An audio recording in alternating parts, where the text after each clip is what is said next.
Hello friends, ನಮಸ್ತೆ ಎಲ್ರಿಗೂ. Welcome to my channel. ನಾನಿವತ್ತು ರೇಷನ್ ಅಕ್ಕಿ ಅಥವಾ ಸೊಸೈಟಿನಲ್ಲಿ ಕೊಡೋವಂಥ ಅಕ್ಕಿಯಿಂದ ಸಾಫ್ಟಾಗಿ ಇಡ್ಲಿ ಹೇಗೆ ಮಾಡೋದು ಅಂತ ತೋರಿಸ್ತಾ ಇದ್ದೀನಿ. ಹಾಗೆಯೇ ಅದಕ್ಕೆ ಕಾಂಬಿನೇಷನ್ ಆಗಿ ಸಾಂಬಾರು ಮತ್ತು ಚಟ್ನಿ ರೆಸಿಪಿನ ಶೇರ್ ಮಾಡ್ತಾ ಇದ್ದೀನಿ. ಮೊದಲು ಇಡ್ಲಿಗೆ ಈ ಗ್ಲಾಸಲ್ಲಿ 4 ಗ್ಲಾಸಷ್ಟು ರೇಷನ್ ಅಕ್ಕಿನ ತಗೋತಾ ಇದ್ದೀನಿ.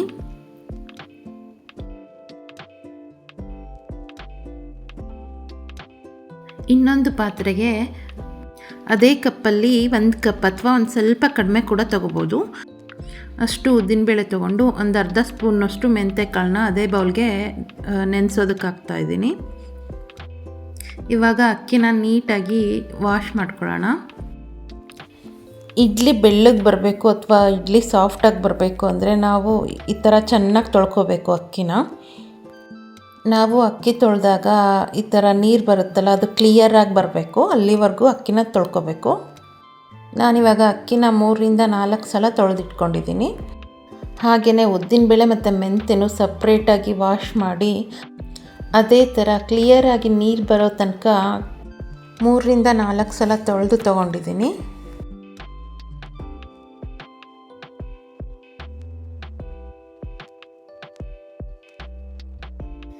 ನೋಡಿ, ಇಷ್ಟು ಕ್ಲಿಯರ್ ಬರಬೇಕು ನೀರು.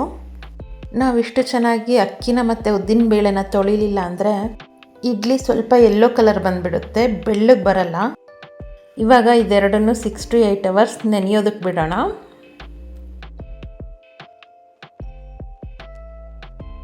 8 hours ಆದಮೇಲೆ ಅಕ್ಕಿ ಮತ್ತು ಉದ್ದಿನಬೇಳೆ ಎರಡೂ ನೆಂದಿದ್ದಾವೆ. ಇದೆರಡನ್ನು ರುಬ್ಬುವಾಗ ಇದಕ್ಕೆ 1 ಕಪ್ಪಷ್ಟು ರೈಸ್ನ ಸೇರಿಸ್ತಾ ಇದ್ದೀನಿ.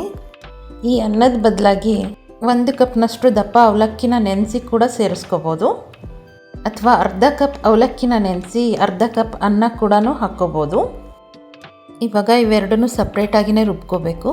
ಮೊದಲು ಉದ್ದಿನಬೇಳೆ ಮತ್ತು ಮೆಂತೆ, ಅದ್ರ ಜೊತೆ ರೈಸು, ಒಂದು ಅರ್ಧ ಗ್ಲಾಸಷ್ಟು ನೀರನ್ನ ಸೇರಿಸಿ ಗ್ರೈಂಡ್ ಮಾಡ್ಕೊತಾ ಇದ್ದೀನಿ. ಇದು ಪೂರ್ತಿಯಾಗಿ ಪೇಸ್ಟ್ ಆಗಬೇಕು. ಇವಾಗ ಇದನ್ನು ಒಂದು ಪಾತ್ರೆಗೆ ತಕ್ಕೋತಾ ಇದ್ದೀನಿ.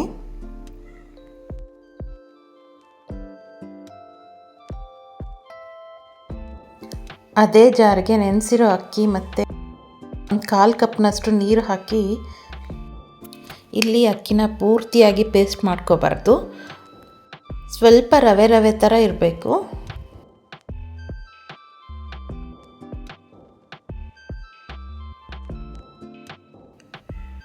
ನೋಡಿ, ಈ ಥರ ನುಚ್ಚು ನುಚ್ಚು ಥರ ಕೈಗೆ ಸಿಕ್ತಿರಬೇಕು. ಕಾಣಿಸ್ತಿದೆ ಅನ್ಕೋತೀನಿ. ಇವಾಗ ಇದನ್ನು ಅದೇ ಪಾತ್ರೆಗೆ, ಅಂದರೆ ರುಬ್ಬಿರೋ ಉದ್ದಿನಬೇಳೆ ಹಾಕಿರೋ ಪಾತ್ರೆಗೆ ಹಾಕಿ ಎರಡನ್ನೂ ಮಿಕ್ಸ್ ಮಾಡ್ಕೊತಾ ಇದ್ದೀನಿ. ಇದನ್ನು ಆದಷ್ಟು ಕೈಯಲ್ಲಿನೇ ಮಾಡ್ಕೋಬೇಕು. ಒಂದು 5ರಿಂದ 6 ನಿಮಿಷ ಈ ಥರ ಕೈಯಲ್ಲಿ ಎರಡನ್ನೂ ಸೇರಿಸ್ತಾ ಇರಬೇಕು. ಹೀಗೆ ಮಾಡೋದ್ರಿಂದ ಹಿಟ್ಟು ಚೆನ್ನಾಗಿ ಉದುಗು ಬರುತ್ತೆ. ಜಾರನ್ನ ತೊಳೆದು ಸ್ವಲ್ಪ ನೀರನ್ನ ಅದಕ್ಕೆ ಸೇರಿಸ್ಕೊತಾ ಇದ್ದೀನಿ. ಇದಕ್ಕೆ ಇವಾಗಲೇ ಜಾಸ್ತಿ ನೀರು ಸೇರಿಸ್ಬಾರ್ದು. ಇದನ್ನು ಇನ್ನೊಂದು ಸಲ ಮಿಕ್ಸ್ ಮಾಡಿ ಇದಕ್ಕೆ ಒಂದು ಪ್ಲೇಟ್ ಮುಚ್ಚಿ ಆದಷ್ಟು ಬೆಚ್ಚಗಿರೋ ಜಾಗದಲ್ಲಿ ಇಡಬೇಕು. ಆ ಥರ ಜಾಗ ಯಾವುದೂ ಇಲ್ಲ ಅಂದರೆ ನಿಮ್ಮ ಮನೆಯಲ್ಲಿ ಒಲೆ ಇದ್ದರೆ ಒಲೆ ಮೇಲೆ ಇಡಿ, ಅಥವಾ ಗ್ಯಾಸ್ ಮೇಲೆ ಕೂಡ ಇಡ್ಬೋದು. ಈ ಹಿಟ್ಟನ್ನು ಆದಷ್ಟು ದಪ್ಪ ತಳದ ಪಾತ್ರೆಯಲ್ಲೇ ಹಾಕಿಡಿ. ಈ ಹಿಟ್ಟನ್ನು 8 to 10 hours ಅಥವಾ ಓವರ್ನೈಟ್ ನೆನೆಯೋಕ್ಕೆ ಬಿಡಬೇಕು. ನೆಕ್ಸ್ಟ್ ಡೇ ಮಾರ್ನಿಂಗ್ ಓಪನ್ ಮಾಡ್ತಾ ಇದ್ದೀನಿ ನಾನು. ನೋಡಿ, ಹಿಟ್ಟು ಚೆನ್ನಾಗಿ ಉಬ್ಬಿ ಬಂದಿದೆ. ಈ ಥರ ಹಿಟ್ಟು ಉಬ್ಬಿ ಬರಬೇಕು ಅಂದರೆ ನಾವು ಆದಷ್ಟು ಕೈಯಲ್ಲಿ ಎಷ್ಟೊತ್ತು ಮಿಕ್ಸ್ ಮಾಡ್ತೀವಿ ಅಷ್ಟು ಚೆನ್ನಾಗಿದು ಉಬ್ಬಿ ಬರುತ್ತೆ.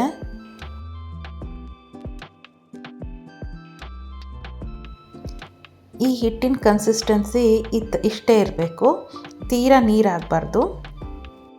ನಿಮಗೇನಾದರೂ ಹಿಟ್ಟು ಗಟ್ಟಿ ಇದೆ ಅನಿಸಿದ್ರೆ ಇವಾಗ ನೀರು ಹಾಕಿ ಅಡ್ಜಸ್ಟ್ ಮಾಡ್ಕೊಳ್ಳಿ. 1 ಸ್ಪೂನ್ನಷ್ಟು ಉಪ್ಪು ಮತ್ತು ಒಂದು 1/4 ಸ್ಪೂನ್ನಷ್ಟು ಅಡುಗೆ ಸೋಡಾನ ಈ ಹಿಟ್ಟಿಗೆ ಮಿಕ್ಸ್ ಮಾಡ್ತಾಯಿದ್ದೀನಿ. ನೀಟಾಗಿ ಒಂದು ಸಲ ಮಿಕ್ಸ್ ಮಾಡಿ ಒಂದು 10 minutes ಉಪ್ಪೆಲ್ಲ ಕರಗೋದಕ್ಕೆ ಬಿಡೋಣ.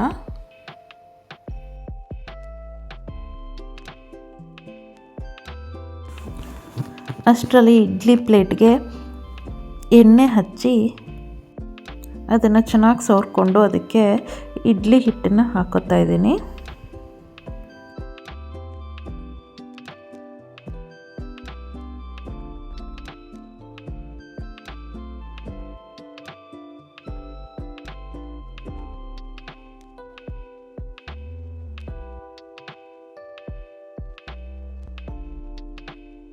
ಇವಾಗ ಇದನ್ನು ಇಡ್ಲಿ ಪಾತ್ರೆಗೆ ಬೇಯೋದಕ್ಕೆ ಇಟ್ಟು ಒಂದು 15 to 20 ಮಿನಿಟ್ಸ್ ಮೀಡಿಯಮ್ ಫ್ಲೇಮಲ್ಲಿ ಬೇಯಿಸ್ಕೋಬೇಕು. ಇದು ಬೇಯೋ ಅಷ್ಟರಲ್ಲಿ ಚಟ್ನಿಗೆ ರೆಡಿ ಮಾಡ್ಕೊಂಬಿಡೋಣ. ಮೊದಲು ಪ್ಯಾನ್ಗೆ ಮೆಣಸಿನ್ಕಾಯಿ ಮತ್ತು ಒಂದು ಅರ್ಧ ಸ್ಪೂನ್ ಎಣ್ಣೆ ಹಾಕಿ ಫ್ರೈ ಮಾಡ್ತಾಯಿದ್ದೀನಿ. ಮೆಣಸಿನ್ಕಾಯಿ ಸ್ವಲ್ಪ ಫ್ರೈ ಆದಮೇಲೆ ಅದಕ್ಕೆ ಸ್ವಲ್ಪ ಹಸಿ ಶುಂಠಿ, ಕೊತ್ತಂಬರಿ, ಕೊಬ್ಬರಿ ಮತ್ತು ಕಡಲೆನ ಸೇರಿಸ್ತಾ ಇದ್ದೀನಿ. ಹಾಗೆಯೇ ಅದಕ್ಕೆ ಸ್ವಲ್ಪ ಹುಣಸೆ ಹಣ್ಣು, ಸ್ವಲ್ಪ ಬೆಲ್ಲ, ಹಾಗೆ 4ರಿಂದ 5 ಕಾಳು ಮೆಣಸು ಸೇರಿಸ್ಕೊತಾ ಇದ್ದೀನಿ. ಇದೆಲ್ಲದನ್ನು ಸ್ವಲ್ಪ ಮಿಕ್ಸ್ ಮಾಡಿ ಬೆಚ್ಚಗೆ ಮಾಡಾದಮೇಲೆ ಗ್ಯಾಸ್ ಆಫ್ ಮಾಡ್ಕೊತಾ ಇದ್ದೀನಿ. ಇದು ಸ್ವಲ್ಪ ತಣ್ಣಗಾದಮೇಲೆ ಇದನ್ನು ಒಂದು ಮಿಕ್ಸರ್ ಜಾರ್ಗೆ ಹಾಕಿ ಸ್ವಲ್ಪ ಉಪ್ಪು ಮತ್ತು ನೀರನ್ನ ಸೇರಿಸಿ ಗ್ರೈಂಡ್ ಮಾಡ್ಕೊತಾ ಇದ್ದೀನಿ. ಇದಕ್ಕೆ ಸ್ವಲ್ಪ ನೀರು ಸೇರಿಸಿ ಸ್ವಲ್ಪ ತೆಳ್ಳಗೆ ಮಾಡ್ಕೊತಾ ಇದ್ದೀನಿ ಚಟ್ನಿನ. ಇವಾಗ ಚಟ್ನಿ ರೆಡಿಯಾಗಿದೆ. ಸಾಂಬಾರಿಗೆ ರೆಡಿ ಮಾಡ್ಕೊಳ್ಳೋಣ. ಅದಕ್ಕೆ ಒಂದು ಪ್ಯಾನ್ಗೆ ದೊಡ್ಡದಾಗಿ ಕಟ್ ಮಾಡಿಟ್ಕೊಂಡಿರೋಂಥ ಒಂದು ಟೊಮೆಟೊ, ಕರಿಬೇವು, ಹಸಿ ಶುಂಠಿ, ಕಾಯಿ ತುರಿನ 1-2 ನಿಮಿಷ ಫ್ರೈ ಮಾಡ್ಕೊಳ್ಳೋಣ ಎಣ್ಣೆ ಹಾಕಿ.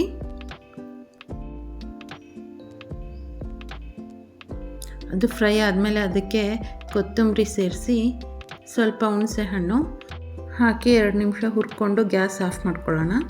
ಇದು ತಣ್ಣಗಾದಮೇಲೆ ಇದನ್ನು ಒಂದು ಮಿಕ್ಸರ್ ಜಾರ್ಗೆ ಹಾಕಿ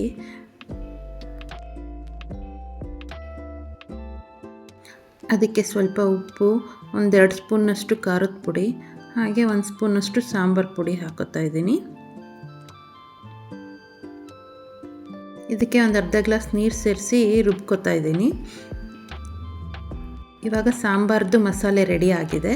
ಒಂದು ಪಾತ್ರೆಗೆ ಒಗ್ಗರಣೆ ಹಾಕೋಣ.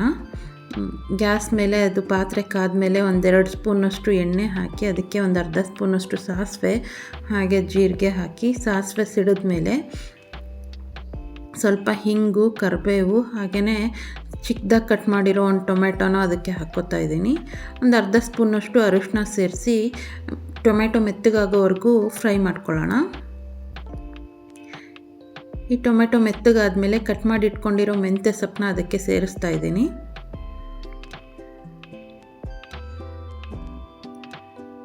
ಈ ಸೊಪ್ಪೆಲ್ಲ ಸ್ವಲ್ಪ ಬಾಡಿದ ಮೇಲೆ ಅದಕ್ಕೆ ರುಬ್ಬಿಟ್ಕೊಂಡಿರೋಂಥ ಮಸಾಲೆನ ಸೇರಿಸಿ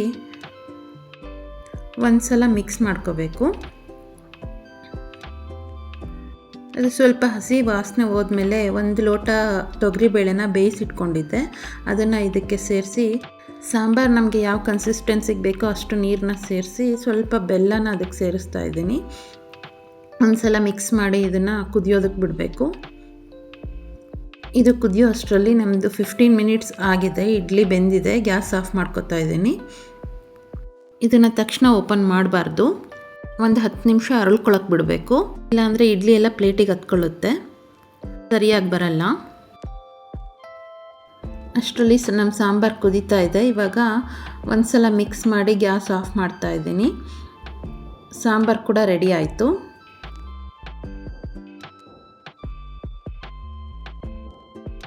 ಇವಾಗ 10 ಮಿನಿಟ್ಸ್ ಆಗಿದೆ. ಇಡ್ಲಿ ಪಾತ್ರೆ ಓಪನ್ ಮಾಡ್ಕೊಳ್ಳೋಣ.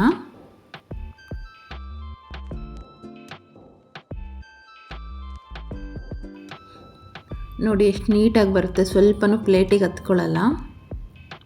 ತಕ್ಷಣ ತೆಗೆದ್ರೆ ಎಲ್ಲ ಪ್ಲೇಟಿಗೆ ಹತ್ಕೊಂಡ್ಬಿಡುತ್ತೆ, ಇಡ್ಲಿ ಅಂಟಂಟಾಗಿ ಬರುತ್ತೆ. ಅದಕ್ಕೆ ಗ್ಯಾಸ್ ಆಫ್ ಮಾಡಿದ್ಮೇಲೆ ಒಂದು 10 to 15 ಮಿನಿಟ್ಸ್ ಬಿಡಬೇಕು. ಆಮೇಲೆ ಈ ಥರ ತೆಗಿಬೇಕು. ತುಂಬ ಚೆನ್ನಾಗಿ ಬರುತ್ತೆ ಇಡ್ಲಿ, ಅಷ್ಟೇ ರುಚಿಯಾಗುತ್ತೆ, ಗಟ್ಟಿನೂ ಆಗಲ್ಲ, ತುಂಬ ಸಾಫ್ಟಾಗಿಯೇ ಬಂದಿರುತ್ತೆ. ತಿನ್ನೋಕ್ಕೆ ರವೆ ಇಡ್ಲಿಗಿಂತ ಇದು ತುಂಬ ಚೆನ್ನಾಗಿ ಅನಿಸುತ್ತೆ. ನೋಡಿ ಸ್ವಲ್ಪನೂ ಹಾರ್ಡಿಲ್ಲ. ನೀವು ಒಂದ್ಸಲ ಈ ರೆಸಿಪಿನ ಟ್ರೈ ಮಾಡಿ. ಈ ವಿಡಿಯೋ ನಿಮಗೆ ಇಷ್ಟ ಆಗಿದರೆ ಪ್ಲೀಸ್ ಲೈಕ್ ಮಾಡಿ, ಶೇರ್ ಮಾಡಿ, ಹಾಗೆ ಕಮೆಂಟ್ ಮಾಡಿ. ದಯವಿಟ್ಟು ಸಬ್ಸ್ಕ್ರೈಬ್ ಮಾಡ್ಕೊಳ್ಳಿ. ಡಿಫ್ರೆಂಟ್ ಆಗಿರೋ ರೆಸಿಪಿ ಜೊತೆ ಮತ್ತೆ ಸಿಗ್ತೀನಿ. Thank you for watching.